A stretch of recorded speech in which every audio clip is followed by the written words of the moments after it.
Y bueno, hoy yo les voy a hablar sobre un tema del que se ha hablado recientemente y que es un tema al que se le ha dado nuevas connotaciones, que son los trastornos del neurodesarrollo.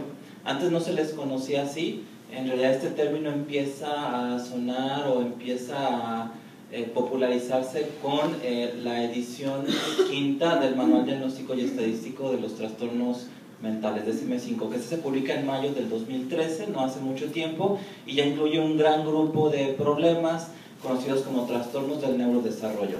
Desde mi perspectiva, el pensamiento sistémico no solamente debe abarcar la psicología o la psicoterapia, sino que todos los campos de la ciencia pueden ser analizados o ser comprendidos a través de esta óptica. Entonces, esa es la finalidad de este taller, tratar de comprender cuál es la mirada sistémica de la neurobiología que se encuentra relacionada con esos trastornos, y también hablar de 5 herramientas que podemos nosotros utilizar para trabajar con niños con estos trastornos. Yo soy psiquiatra de niños, trabajo en el Instituto Jalisciense de Salud Mental, que es un hospital público donde se ven casos de niños con problemas psiquiátricos. Trabajo también en una institución privada que es el Centro Médico Puerta de Hierro, y doy clases en el Instituto Bateson de Psicoterapia Sistémica. Le pedí de favor a la doctora Mónica Espinal, que es psiquiatra también, que me apoye en este taller para tener algunos diálogos, de hacer algunos comentarios. A lo mejor no va a estar de acuerdo conmigo en algunas cosas, pero de eso se trata, ¿no? De generar diálogo. Ella es una psiquiatra que trabaja sistémicamente y es alguien muy interesada en la terapia familiar. Claro. Bueno, vamos a empezar por definir los términos. Y bueno, aquí yo me planteo esta pregunta. ¿Qué son los trastornos del neurodesarrollo?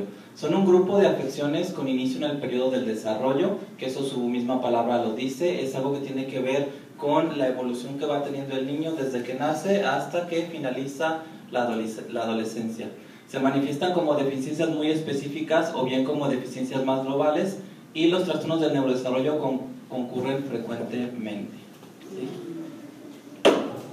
Bueno, y aquí son los problemas de los que vamos a hablar, que son quizá los trastornos del desarrollo más comunes, quizá el más diagnosticado en todo el mundo, tanto por psiquiatras como por neurólogos pediatras, es el trastorno por déficit de atención con hiperactividad, o TDAH, que hace unos momentos hubo una comunicación oral muy interesante de un médico que trabaja con niños con estos trastornos.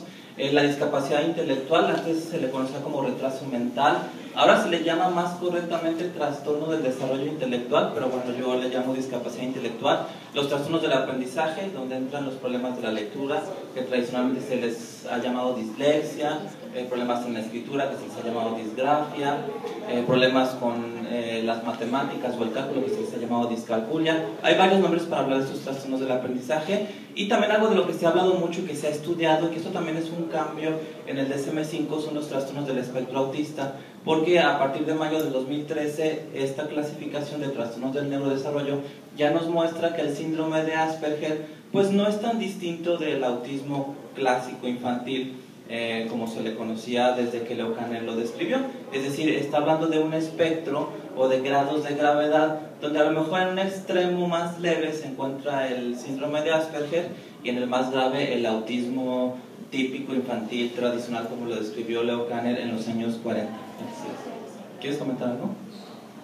Bueno, yo creo que del espectro autista, ahí lo bueno que tenemos con esto de la gravedad es que mientras más leve sea este autismo, se puede trabajar sistémicamente. O sea, nosotros no podemos dejar de fuera a esos niños, ¿no? Y los podemos incluir en la terapia. Cuando es muy grave, también se puede hablar con ellos, aunque ellos no participen tanto. ¿O tú qué opinas?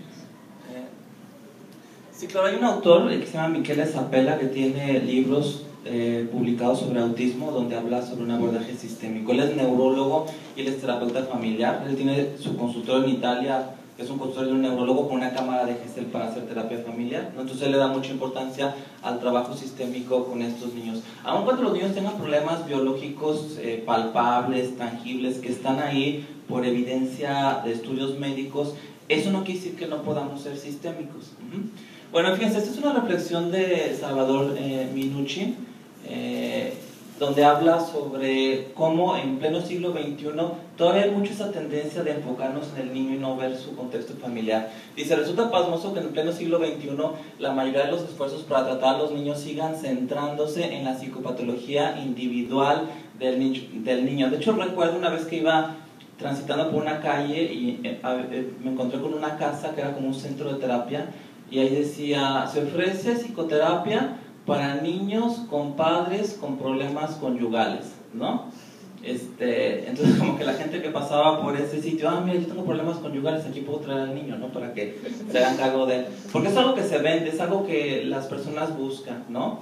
Que tú intervengas a nivel del niño y que no toques al sistema familiar, que eso es quizá una de los desafíos que los terapeutas familiares enfrentamos. Tenemos que venderles el tratamiento, convencerlos que la participación de la familia es importante. Y dice Minuchin, esto nos mueve a reflexionar sobre la capacidad extraordinaria de los profesionales de la salud mental, fíjense, para seguir sus mapas ideológicos, incluso ante la prueba palpable de que los niños están inextricablemente integrados a la dinámica de su familia.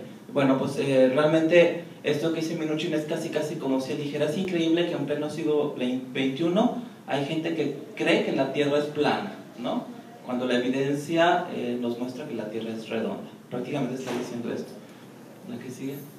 Bueno, y Minuchin también nos desafía a los terapeutas familiares porque él nos está mostrando que es muy importante que conozcamos sobre el desarrollo infantil, ¿no? Que aquí en el campo de la terapia familiar hay una diversidad de profesionales, unos vienen del campo de la psicología, otros del campo del trabajo social, de la educación, de la medicina, pero él dice, invariablemente el conocimiento está abierto a todos, y si tú vas a trabajar en el campo de la terapia familiar, tienes que conocer el desarrollo infantil, ¿no?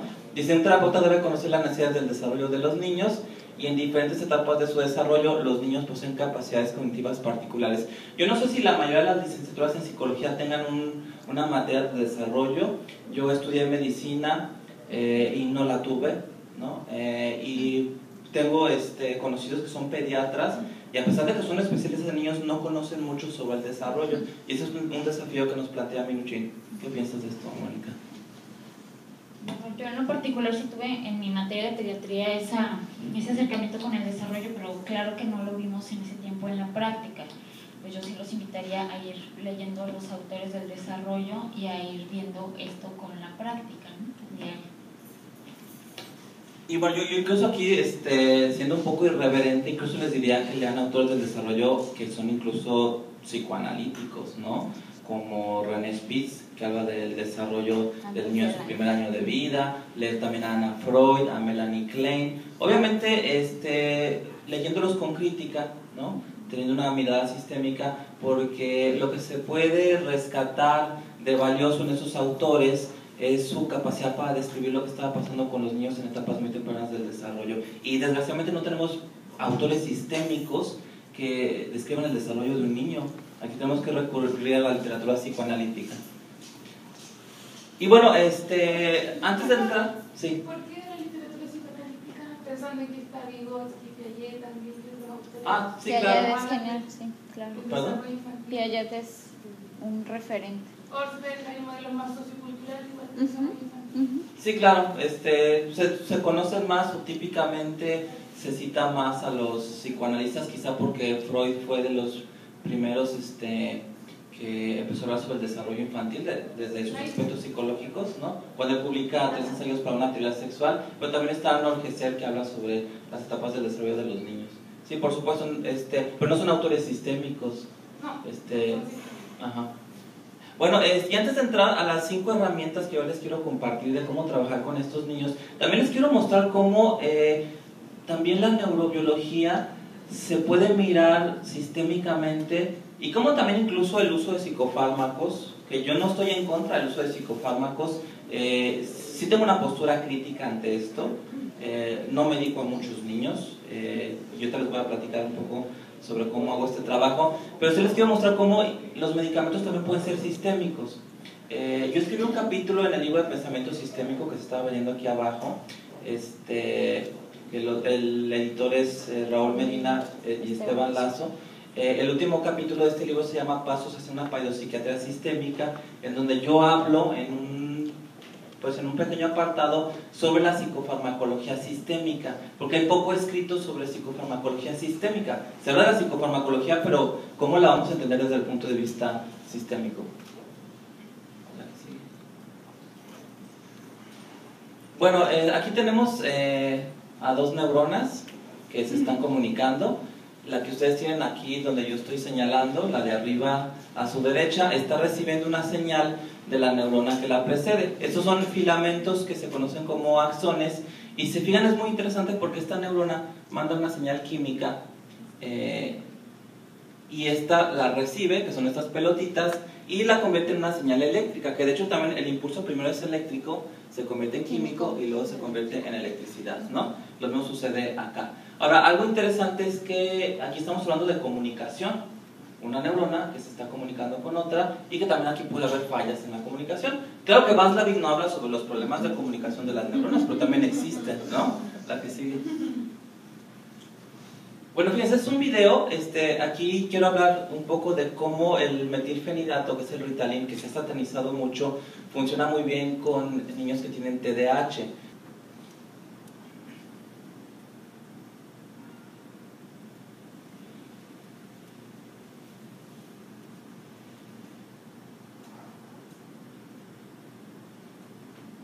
Bueno, esa es la neurona que está comunicándole algo a esta otra, ¿verdad? Y manda el mensaje a través de estas bolitas que llegan al receptor.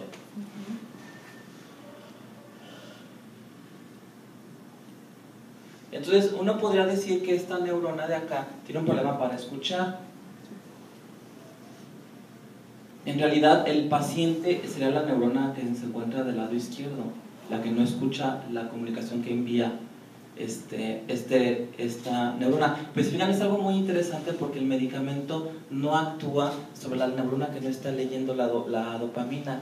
El medicamento actúa sobre la neurona que sí mandó el mensaje, pero al tapar esta aspiradora hace que las pelotitas estén más presentes para que la otra pueda escuchar. Que esto es muy, muy interesante porque yo me atrevería a decir que el metilfenidato Ritalin funciona un poco al estilo Minuchin, y les voy a decir por qué. A ver, ¿me pasas la que sigue?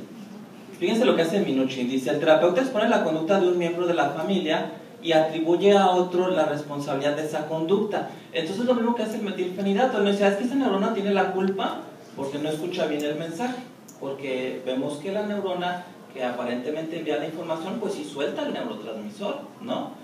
Y aquí el Ritalin funciona a nivel de la neurona que no tiene aparentemente el problema, pero le atribuye la responsabilidad del mismo. Dice: en lugar de decirle a un miembro de la familia que cambie, es decir, en vez de decirle a la otra neurona escucha mejor el mensaje de la dopamina, le digo a otro que tiene una relación complementaria significativa, como en estas dos neuronas, con el primero que lo ayude a cambiar, ¿no? Entonces lo que hace el medicamento es que actúa sobre la neurona que sí comunica, pero al tapar ese transportador permite que esta neurona mande un mensaje más amplificado para la que tiene el problema de escuchar pueda oír, ¿no? Entonces es interesante cómo también los medicamentos actúan de manera sistémica, al estilo de Minuchin. La que sigue, por favor.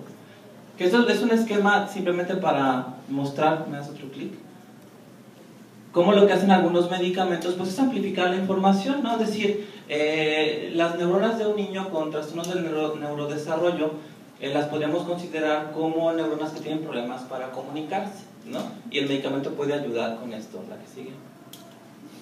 Bueno, y aquí quiero hablar sobre un concepto interesante que es el doble contexto. Es decir, hablando sistémicamente se ha dicho mucho sobre el contexto relacional, ¿no? Sobre la familia, sobre los aspectos sociales que tienen que ver con la conducta del ser humano, pero también se ha descuidado que hay un contexto biológico que si está fallando, eso nos puede dar problemas y eso puede afectar a otros sistemas o a otros contextos que son más inmediatos, ¿no?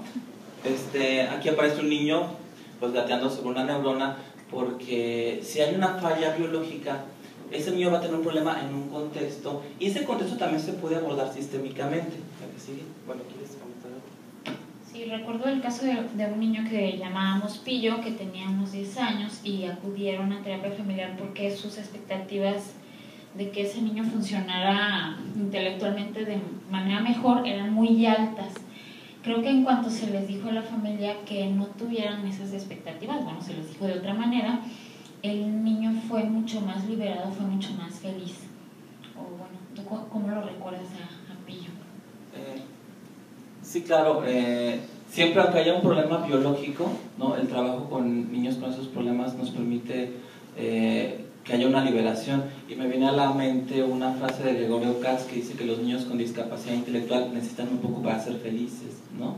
Aun cuando tú no puedas sanar este contexto neurobiológico, ahí hay posibilidades de que el niño sea un niño feliz, ¿no? Eso es lo más importante. Y fíjense, aquí me estoy yendo un poco al dualismo cartesiano, porque René Descartes nos decía que el ser humano era como un ente que se encontraba manejando una gran máquina, como un robot que era nuestro cuerpo, ¿no? Y que este ente se encontraba en una región muy central del cerebro que después se identificó como la glándula pituitaria. Y fíjense lo que dice este personaje.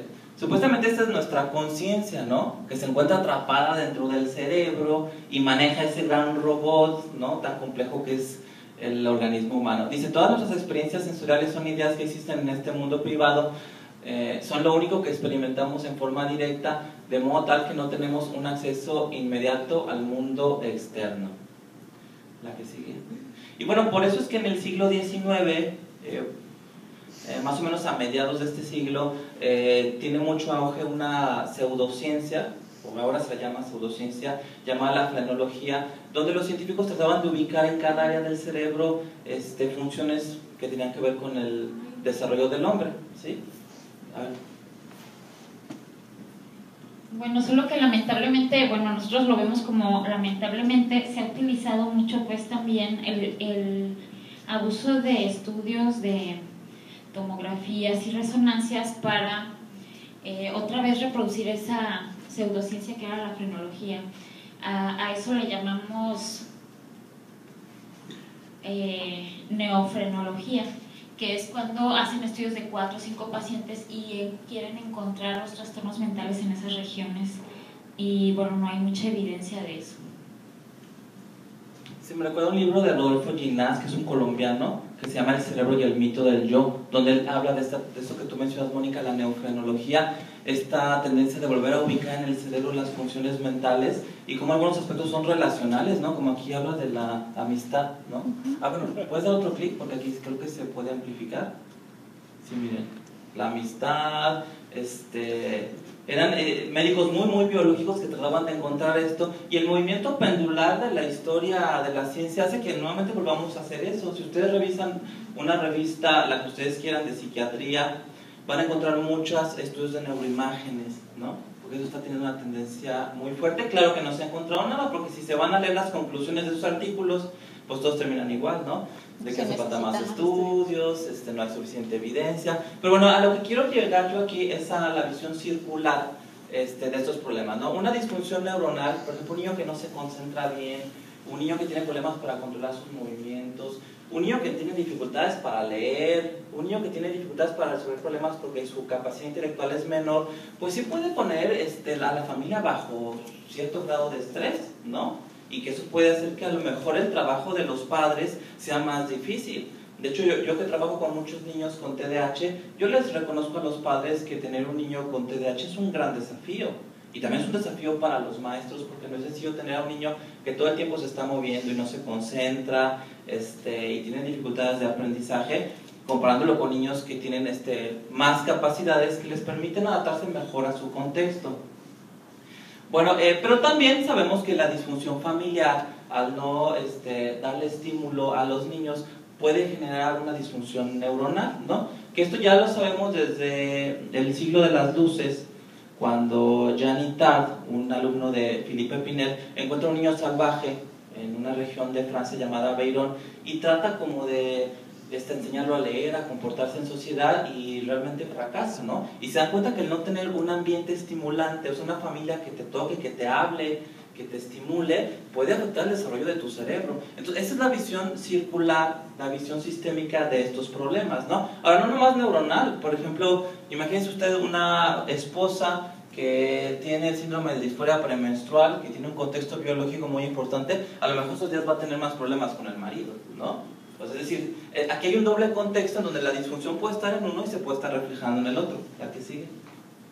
Y bueno, algo muy interesante es que las aportaciones de los autores sistémicos es que han ido más allá del contexto biológico. Yo aquí estoy un poco rescatando la importancia del contexto biológico por mi formación como médico, pero Minuchin se fue más allá, y algo interesante es que Minuchin dice que la mente también está fuera del cerebro, que es una aportación muy valiosa y de la que casi nunca se habla. Fíjense lo que dice Minuchin en uno de sus primeros libros, que es el de Familias y Terapia Familiar. Dice: a la familia se le puede considerar como la parte extracerebral de la mente, ¿no? O sea, sí hay una mente extracerebral y una mente cerebral también, ¿no? Entonces hay un doble contexto, y en este doble contexto nos movemos todos los seres humanos. Sí, también un autor que, bueno, no es sistémico propiamente, aunque últimamente sí, Peter Fonagy, dice que si el cuidador piensa que yo existo, entonces existo. O sea que debe haber otra mente para que una mente se pueda formar. Sí, por eso es que necesitamos padres con salud mental, ¿no? Para que puedan tener hijos con una buena capacidad de adaptación ante las exigencias del mundo. La que sigue. Y fíjense, Roger Bartra, ya en el siglo XX, él escribe un libro que yo les recomiendo mucho, que se llama Antropología del Cerebro. Él no cita a Minuchin, que es interesante que no lo cite, pero él habla ya también de un exocerebro, ¿no? O sea, él habla de que los elementos de la cultura, los simbolismos, esos lugares donde hay información que llegan a nuestro cerebro, que ahorita serían pues las redes sociales, los aparatos electrónicos, el internet, eso también es información que nosotros estamos tomando como si fueran cerebros accesorios, pero que para este autor, que es un antropólogo, eso también es parte de nuestra mente. Entonces aquí coincide este autor con Minuchin, de que hay una mente extracerebral. Entonces nos habla de un doble contexto. Generalmente los terapeutas familiares o los que trabajamos de manera sistémica trabajamos con la mente extracerebral, ¿no? Pero sin embargo también se puede trabajar con la mente cerebral. La que sigue. Y fíjense, les voy a poner un ejemplo de cómo nos movemos en un doble contexto. Hablo de un doble contexto para simplificarlo, porque en realidad son muchos contextos los que vivimos a la vez, tanto que pudiéramos decir que el ser humano es un individuo multicontexto, ¿no? Pero vamos a simplificarlo, porque también quiero mostrar que si un contexto nos da una información, pudiera ser que otro contexto nos dé una información distinta o contraria, y ahí se genera una paradoja, que eso es interesantísimo. Él es Penfield, que es un neurocirujano que en la década del 50, él haciendo cirugía cerebral, él se dio cuenta que en la corteza del cerebro había una representación de las áreas del cuerpo, ¿no? Se dio cuenta que la mano, la boca, los ojos, la nariz, los pies estaban representados en esta zona de la corteza, y le llamó el homúnculo, ¿no? El homúnculo de Penfield fue el apellido de este médico. Ahora, es muy interesante porque aquí vemos el doble contexto. Hay una representación del cuerpo en la corteza cerebral, y aparte nosotros percibimos una representación visual, ¿no?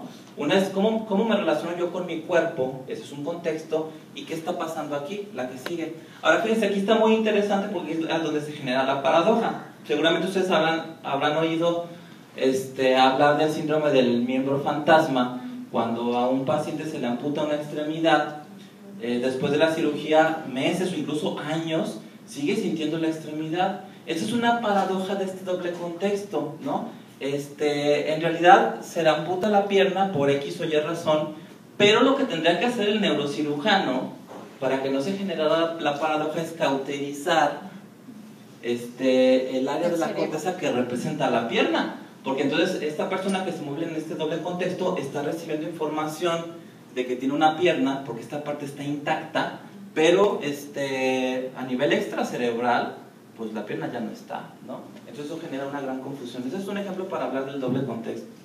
Sí, me acuerdo de otro paciente que le iban a amputar la pierna completa. Oliver Sacks lo escribe en el libro del hombre que confundía a su mujer con un sombrero. El paciente tenía una uña enterrada y pedía que se la quitaran antes de la cirugía de cortarle la pierna. Y le dijeron: ¿para qué te quitamos la uña enterrada si ya te vamos a cortar la pierna?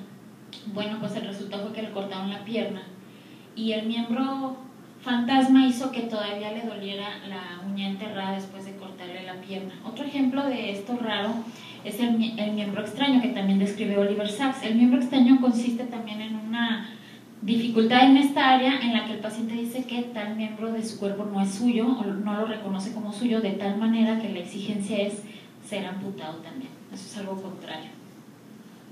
Fíjate qué interesante lo que dices, porque ¿cómo quitas una uña enterrada de un miembro fantasma? No, Aquí más bien tendrías que recurrir a un neurocirujano y que aquí le cortara la uña, ¿no? Bueno, la que sigue. Esto es muy interesante, pero aquí lo que mostramos es cómo se da la paradoja en comunicaciones diferentes de este doble contexto. Bueno, vamos a pasar a las herramientas que son estrategias para trabajar con niños con este problema. Algunas son controversiales, entonces si aquí se arma la discusión, pues está bien, ¿no? Herramienta número 1, connotar positivamente las características del sistema familiar. Esto yo lo recomiendo mucho y aquí me viene a la mente una frase de Marcelo Severio de que una connotación positiva no se le niega a nadie, ¿no? Dice aquí, eso lo tomé de Mara Selvini, el primer paso para adherirse al modelo sistémico consiste en abandonar las críticas culpabilizantes. Yo les aconsejo que nuestro primer contacto con la familia sea con esos elementos de la connotación positiva. Es decir, a veces mamá puede decir, es que el papá no se hace cargo, él nada más trabaja, me deja sola, ¿no? Pero uno puede decir, bueno, entiendo que este papá creció en un ambiente donde su papá era igual y es el modelo que él recibe y él está tratando de ser un buen papá, ¿no? Porque él está tratando de seguir lo que él aprendió que tenía que ser un padre. Entonces creo que su esposo está tratando también de aportar lo que él puede y sería muy bueno que viniera a la siguiente consulta, ¿no? En vez de culpabilizar al papá o hacer sentir mal a la mamá, porque si la mamá dice, bueno, yo al niño sí le he dado algunos chanclazos, bueno, no, pues bueno, no estoy muy de acuerdo, a lo mejor que violente al niño, pero también entiendo que usted aprendió eso de niña y usted está tratando de ser una buena mamá, ¿no? Con la información que usted tuvo, pero creo que usted tiene capacidad para el cambio, ¿no? Connotar positivamente. Que también si vamos a trabajar con el modelo de Milán, que con eso no nos vamos a extender, pues dice Mara Selvini que la connotación positiva nos abre el camino para las prescripciones paradójicas. Y bueno, aquí es la parte controversial, que yo creo que tú no estás muy de acuerdo con esto, Moni. Yo no recomendaría que los padres en un primer contacto fueran enviados a este tipo de talleres o cursos de escuela para padres. Primero porque nuestra posición no es tan importante en el campo de lo educativo para mamá y papá, ¿no? Y segundo porque estás mandando el mensaje de que toda esa familia está mal, que esta familia ha hecho las cosas correctas y esto contradice la connotación positiva, ¿no? En la institución pública donde yo trabajo es muy frecuente que en la primera consulta del niño los padres son mandados a talleres de escuela para padres, ¿no? Y entonces ahí es como quitarles un poco su capacidad de decir, bueno, a lo mejor hay la manera de salir adelante sin que me manden como un alumno a entender cómo debo de criar a mis hijos, ¿no? Y bueno, fíjense, todo esto lo dice Carl Whitaker, que habla del síndrome de mamá sabe más. Dice, uno de los problemas que presenta esta rehabilitación es la evolución gradual de un síndrome de mamá sabe más. El terapeuta ofrece artimañas para hacer cambiar las cosas, pero de ello resulta la pérdida por el paciente de la libertad para tomar la iniciativa. Y el paciente o la familia se vuelve más dependiente y cada vez duda más de sí mismo y entonces el terapeuta enfrenta el problema de cómo salir de esa condición, ¿no? Que es el problema cuando trabajamos muy educativamente, ¿no? De decir, a ver, hazte así, hazte así y finalmente eso los inhabilita, ¿no? Y fíjate, eso lo dice Bruno Bettelheim, no es un autor sistémico, pero se me hace muy interesante. Dice, los padres fundamentalmente esperan una lista de normas acerca de qué hacer y qué no hacer. Me fue difícil convencerles de que lo acertado para una madre y su hijo no lo era necesariamente para otra. Pues sí, ¿no? De hecho, esto le quita mucho poder a la parte como educativa, porque cuando uno da un taller de escuela para padres, uno habla de cosas muy generales y a veces habla de cosas tan generales que en realidad estás tratando a los papás como muy poco capaces, ¿no? O sea, cosas tan sencillas como que los padres tienen que ponerle límites a los hijos, pues eso ni siquiera hay que decirlo porque en realidad todo el mundo está de acuerdo que debe ser así, ¿no? Bueno, ¿tú quieres comentar algo sobre la escuela para padres? Porque no estás muy de acuerdo, ¿verdad? Bueno, en realidad yo no sé tanto de eso, pero sí he visto que mis pacientes me han dicho que algunas veces les ha servido y entonces desde ese punto pues yo no podría decir que no se haga nada, pues algo les puede ayudar para el cambio. Bueno, hay que recordar que todo es información y hay que ver cómo vamos a administrar esa información que llega al sistema, ¿no? Entonces, herramienta número 1, connotar positivamente y evitar esos talleres de entrada, ¿no? Algo que yo les digo mucho a los papás, porque a veces ya van pautados, porque ya han tenido contacto con esta institución donde trabajo, y en la primera consulta me dicen, ¿me va a mandar a la escuela para padres? Entonces digo, no, porque usted entiendo que traerás un niño, pero me acaba de platicar que tiene una hija de 18 años. Entonces, eso me dice que usted tiene 18 años de experiencia en ser mamá. No la puedo mandar a escuela para padres.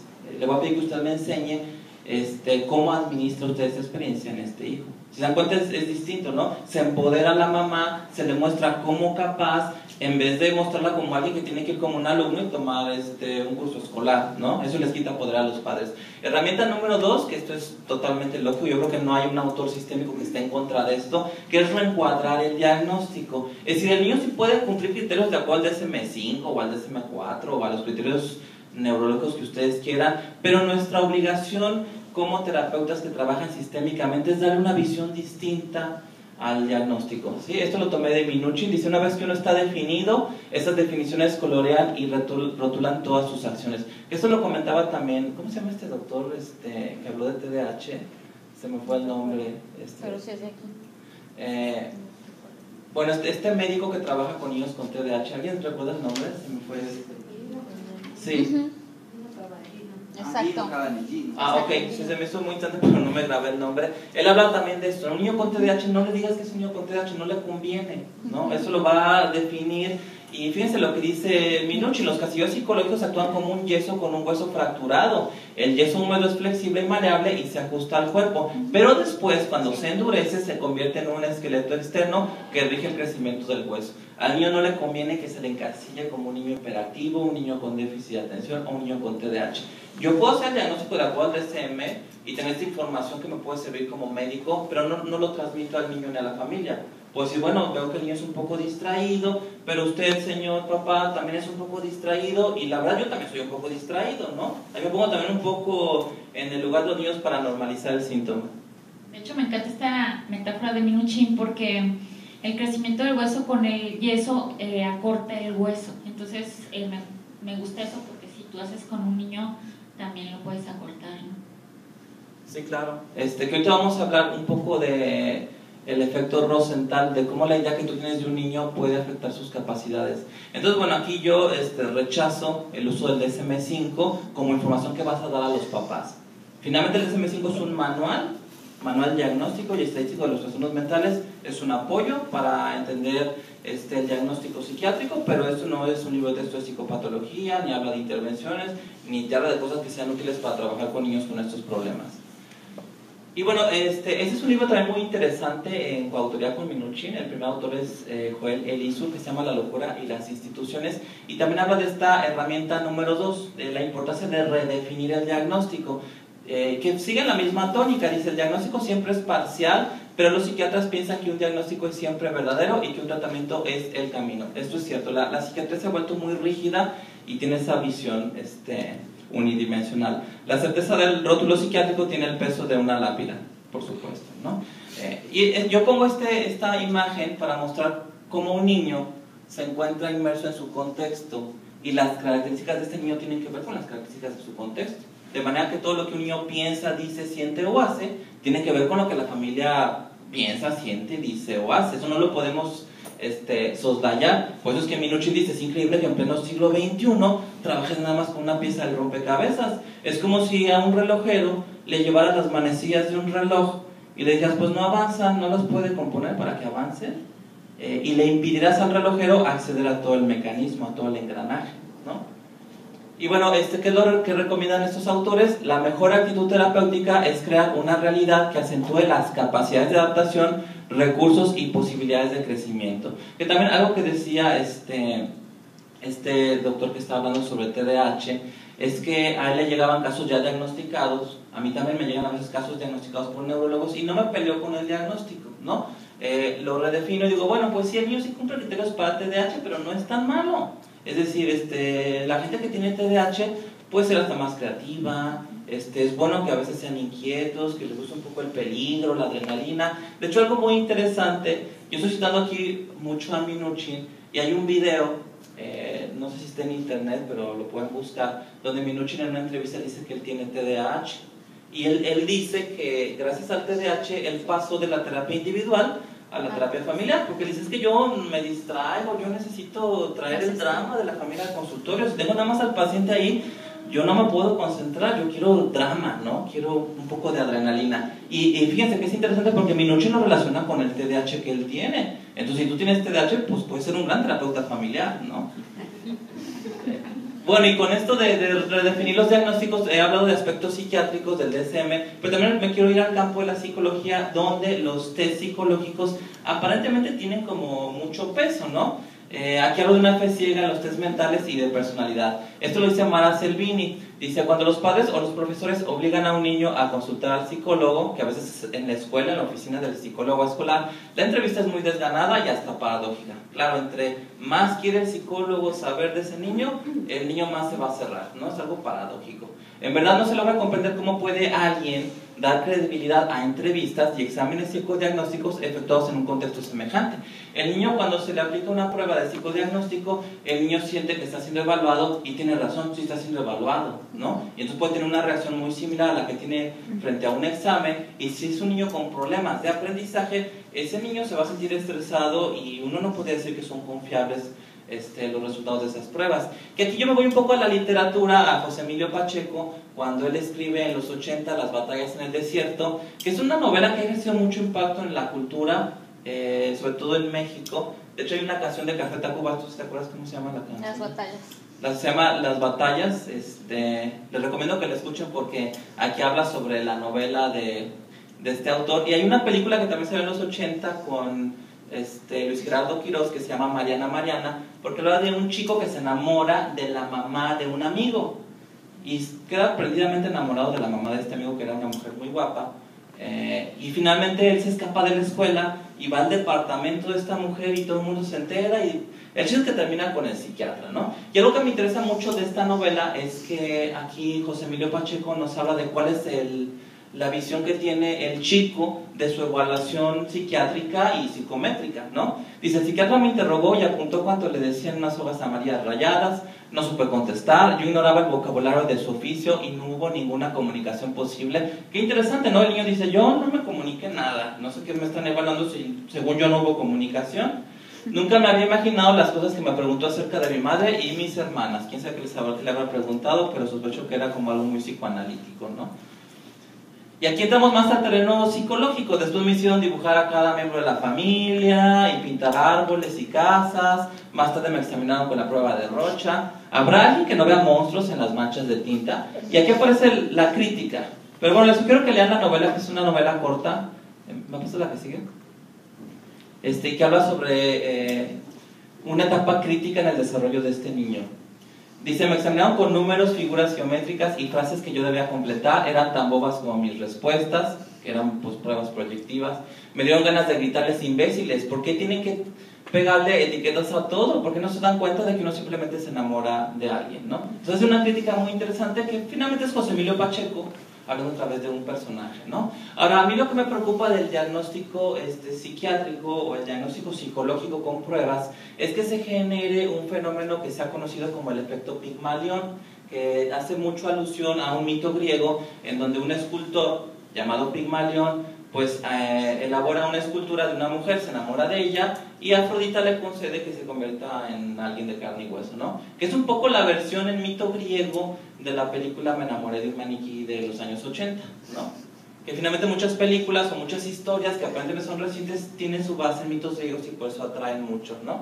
Y bueno, fíjense aquí, habla un poco sobre el efecto Pigmalión. Dice, la comunicación que se hace a los educadores sobre las características psicológicas de los alumnos provoca en ellos una gran inclinación a actuar sobre la base de una creencia ciega en los datos previamente recibidos. Rosenthal y Jacobson hicieron un experimento muy interesante. Evaluaron a un grupo de niños en una escuela y después les dijeron a los maestros que un porcentaje de esos niños eran muy inteligentes. Y no nada más eso, sino que de acuerdo a las pruebas que aplicaron de psicodiagnóstico, esos niños todavía iban a acrecentar más su capacidad. Pero claro que eso era falso, nada más le pasaron esa información a los maestros. Y después de un tiempo se dieron cuenta que los maestros trataban diferente a estos niños que supuestamente eran especiales y que los maestros decían, no, efectivamente, Juanito es un genio y hizo esto, no lo entendí muy bien, pero habla de sus capacidades y va a ser un gran profesionista y va a descubrir algo. No, se dieron cuenta que la visión que tenía el maestro había matizado la relación con el niño y que de hecho esos niños después efectivamente eran niños más capaces. Y también se ha demostrado lo contrario. Cuando a un maestro se le dice, ¿sabes qué? Te va a tocar un grupo con puros niños con retraso mental, y si es falso, muchas veces el maestro puede decir, híjole, sí es cierto, la verdad es que están bien retrasados, ¿no? Porque eso matiza la percepción. Bueno, pero tú eres maestro más, que me gustaría saber tu opinión sobre esto. Porque fíjate, aquí Mara Selvini dice, ¿hasta qué punto es correcto y funcional en el contexto pedagógico transmitir a los docentes información sobre las características psicológicas de los alumnos? Entonces, es más muy bueno que tú seas educador para que también nos des tu opinión sobre esto. Porque esto está tomado de un libro que se llama El mago sin magia, y Mara Selvini dice, este libro parece que está en contra de los maestros. Ella lo reconoce, ¿no? Pero me gustaría tener tu opinión.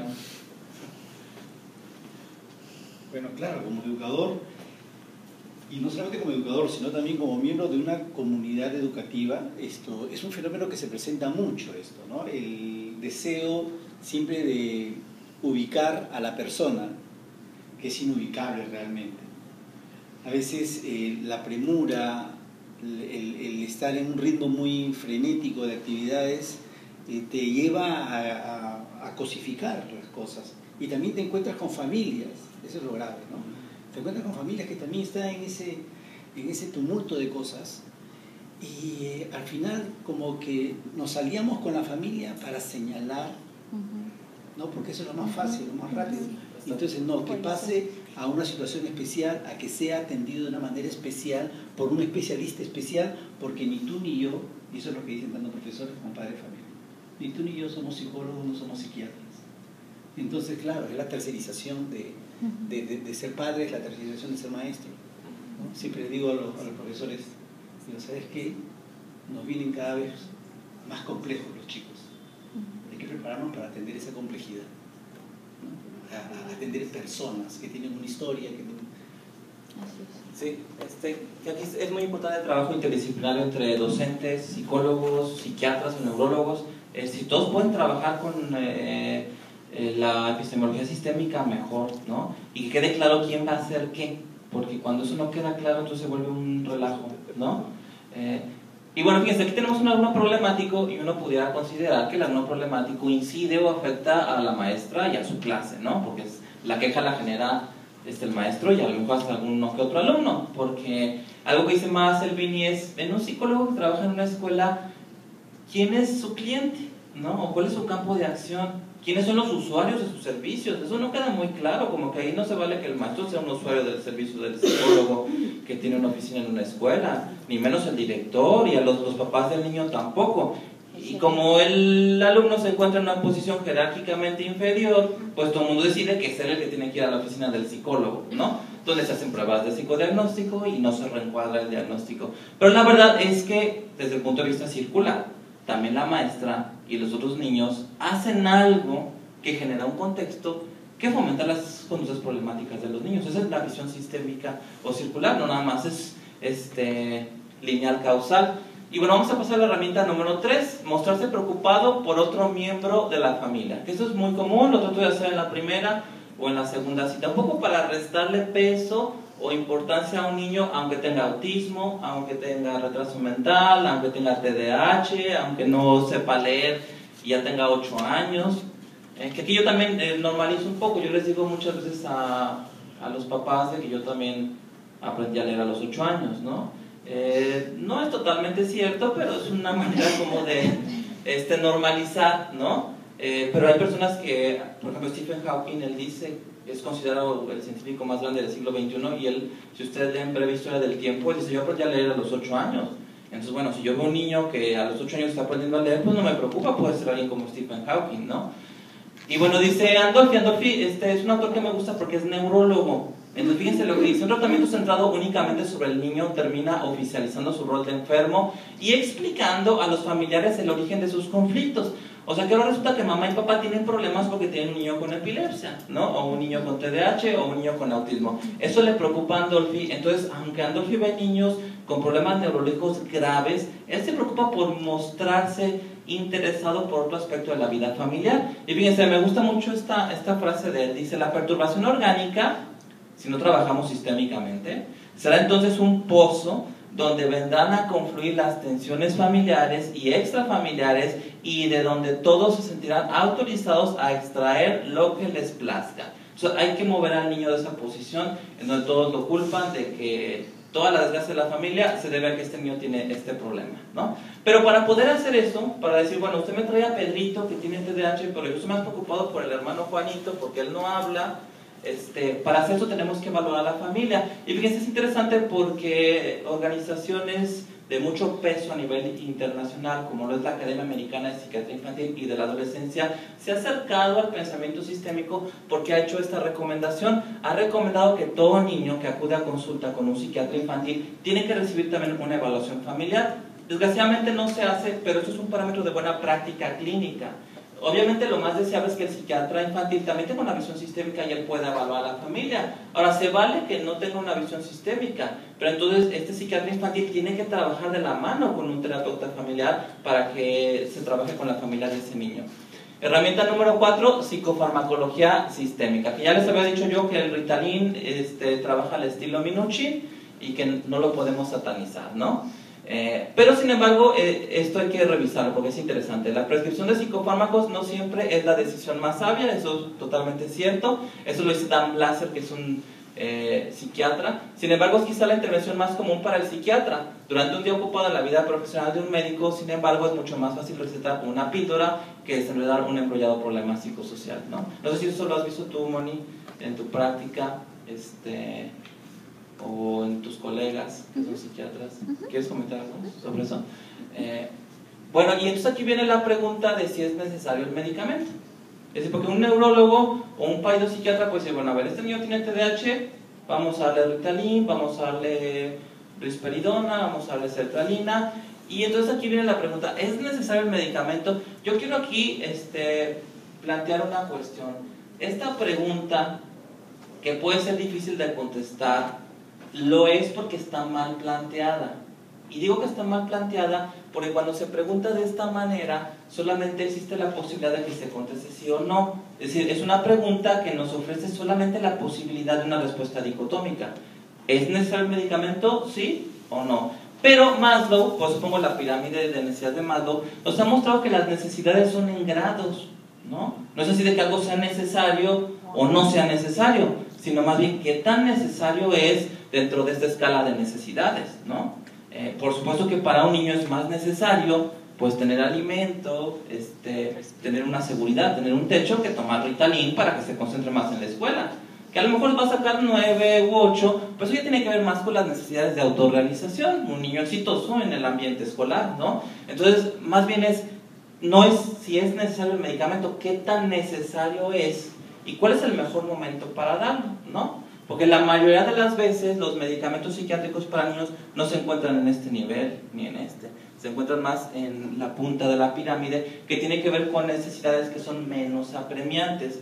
Y aquí cada medicamento es diferente y cada contexto es distinto. No podemos comparar la necesidad que puede tener un niño con TDAH de tomar una pastilla que le ayuda a concentrarse, que la necesidad que tiene un diabético grave de inyectarse insulina, porque ahí se le puede ir la vida, y al niño con TDAH no. ¿La que sigue?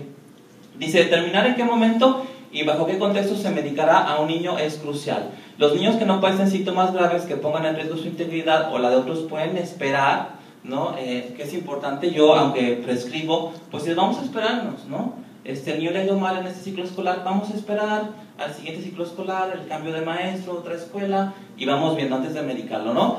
A ser medicados, y el psiquiatra puede aprovechar la crisis que llevó a los padres a solicitar ayuda para generar un cambio en el sistema. Y bueno, la herramienta número 5, que es la última herramienta de la que les voy a hablar, que es una muy importante, sobre todo cuando vemos niños con problemas del neurodesarrollo, es evitar la cronificación. Esto lo dice también Minuchin. Es necesario evitar que los pacientes, y más aún los menores de edad, inicien una carrera psiquiátrica permanente. Es decir, hay que tratar de dar de alta al niño lo más pronto posible y hacer intervenciones que funcionen pronto. Y aquí yo me voy un poco a tomar los elementos de la terapia breve para la práctica neurológica o psiquiátrica, ¿no? O la atención psicológica infantil en este tipo de problemas. Definir metas muy claras, metas realistas, metas que podamos alcanzar y dar un alta. O dar un periodo de descanso, ¿no? Vamos a lograr esta meta, la logramos, no vengan en 6 meses. Los problemas que se presenten traten de resolverlos ustedes y luego me hablan y vemos si iniciamos otro proceso. Pero evitar la cronificación. La que sigue. Esto lo dice Steve DeShazer, dice, cuanto antes se resuelve el problema, mejor, por supuesto, ¿no? Algunos pacientes tienden a permanecer en terapia de 6 a 10 sesiones con independencia de los planes o de orientación del terapeuta. Que fíjense, esto es muy interesante porque este autor dice, bueno, aunque tú no quieras ser un terapeuta breve, pues según las estadísticas el paciente va 6 veces nada más. Entonces mejor empieza a tú planear tus tiempos para poder lograr metas realistas que sean alcanzables. Bueno, yo quisiera trasladar eso también a la práctica de la psiquiatría y la neurología, ¿no? Que aquí para los psiquiatras pues es interesante decirles qué vas a hacer con un niño si solamente va a venir 6 veces contigo, porque es lo que dice la estadística. Bueno, pues ya no los voy a mandar a taller de escuela para padres, ya no me voy a andar por las ramas, voy a enfocarme en metas específicas que sean alcanzables. Steve DeShazer dice, es como un cerrajero que llega a una casa y que encuentra muchas puertas trabadas. Aquí lo que le conviene es ver cuál es la puerta que se puede abrir más fácilmente y enfocarse en esa, ¿no? Y declararse como un cerrajero exitoso. Y bueno, aquí cito a Sigmund Freud porque es muy interesante y quiero citar esto porque se le ha culpado a Freud de que por él los procesos psicoterapéuticos son muy largos, y eso es falso, porque él al final de su vida, él habló de poner un límite a la terapia, de que esto no se vuelva interminable. Y en el 37 le escribe este ensayo que se llama Análisis terminable e interminable. Y fíjense lo que dice, era un caso en el que el tratamiento se encontraba al borde del fracaso. En esta situación eché mano del procedimiento heroico de fijar un límite de tiempo para el análisis. O sea, Freud le decía a su paciente, tu psicoanálisis se termina en noviembre, mejores o no mejores. Y él se daba cuenta que conforme se acercaba la fecha el paciente iba haciendo cambios. Y dice, mira qué interesante, ¿no? Fijar una fecha límite involucra más al paciente o le da responsabilidad sobre el proceso y se generan los cambios. Y dice Freud, eso fue prácticamente al final de su vida. Posteriormente ha empleado también en otros casos esta fijación de un límite de tiempo. Entonces, lo que yo recomiendo es que para evitar la cronificación fijemos un límite de tiempo para que los niños puedan recibir procesos que les ayuden y que sean rápidos. Y bueno, eso sea todo por mi parte. Los invito a que conozcan mi página de internet, que es paidopsiquiatra.com, y me pueden seguir a través de las redes sociales. Bueno, yo quisiera agregar otra herramienta que no está ahí, pero me parece que nos puede ser útil. Pues todas las herramientas son útiles en la terapia narrativa. En pacientes que tengan estos trastornos neurológicos en la infancia puede hacer otra historia también para esta familia, que me imagino que también tiene algo que ver con la reestructuración del diagnóstico y la preocupación por otro miembro de la familia, ¿no? Exacto. Sí, bueno, gracias, Mónica. Bueno, con esto concluimos este taller. ¿Tienen alguna pregunta, duda, sugerencia, inquietud o reclamo? No sé cómo estamos de tiempo, Max. Bueno, como es el break, ya eso sí podemos aprovechar un tiempo más. Sí. Estamos perfectos, estamos muy bien, pero... Ajá. Como estamos transmitiendo en vivo en Facebook, ¿puedo yo finalizar la transmisión para que ustedes hablen con más tranquilidad o quieren que se transmitan los comentarios? Como ustedes digan. Sí. ¿Que se transmita? Sí. Bueno, para que los conozcan. Bueno, es que lo que ves cuando he ido a escuelas y que transmito, yo digo, bueno, no va a ser algo comprometedor. Pero bueno, Sí, tenía una pregunta. Bueno, a todos gracias y felicitación por la exposición, me parece muy interesante. Mi pregunta era respecto a los casos de autismo. ¿Cómo redefinir en una situación así, en ese aspecto? Si hablamos de un autismo en caso grave, por así decirlo. Ajá. Básicamente eso. Bueno, mira, ahora se ha hablado de un concepto muy interesante que le llama la neurodiversidad, donde se ha visto que los niños, por ejemplo, con trastorno del espectro autista, primero hablando de casos un poco leves como Asperger, uno puede decir, bueno, miren, yo sé que Juanito sí cumple criterios para síndrome de Asperger, pero ahora se ha visto que eso no precisamente es un problema, sino que se ha visto que es una manera de mirar al mundo, ¿no? Que también trae sus ventajas porque perciben cosas que nosotros no percibimos y eso les puede dar cierta capacidad para sobresalir, ¿no? Yo entiendo que le puede dar dificultades en la escuela, con sus amigos, pero pues finalmente la vida de nadie es perfecta y más o menos así lo redefino. Cuando hablamos de un autismo más grave, que generalmente la gravedad te la da el retraso mental porque aquí hay una comorbilidad, entonces yo aquí me iría a lo que cité de Gregorio Katz, decir, bueno, veo que este niño sí está limitado en sus capacidades, pero eso yo lo vería como que es un niño que necesita pocas cosas para ser feliz. Nos vamos trabajando en equipo para que este niño sea un niño que disfrute la vida, que esté contento, que en la medida de sus posibilidades puede ser un niño que se sienta amado y que se sienta realizado dentro de su propio contexto. Así es como lo redefiniría. Ahora, claro que el redefinir no quiere decir que ya lo das de alta y ya, ¿no? Hay que movilizar otros recursos para que la calidad de ese niño mejore, ¿no? Si tú tienes un niño muy perturbado, pero tú logras hacer que la familia funcione mejor, el niño te va a agradecer eso. Por eso es que al niño no le interesa tanto que entres a su mundo infantil y que le hables de Bob Esponja y que lo pongas a hacer dibujos. Lo que el niño te va a agradecer es que tú seas un terapeuta que eres capaz de desafiar a su familia para que la familia cambie y que le genere un contexto a ese niño que fomente su salud mental. ¿Alguna pregunta? ¿Otra pregunta? Sí, buenas tardes, gracias por la ponencia.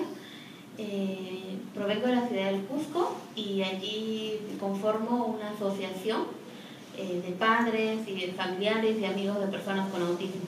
Está en IETEA.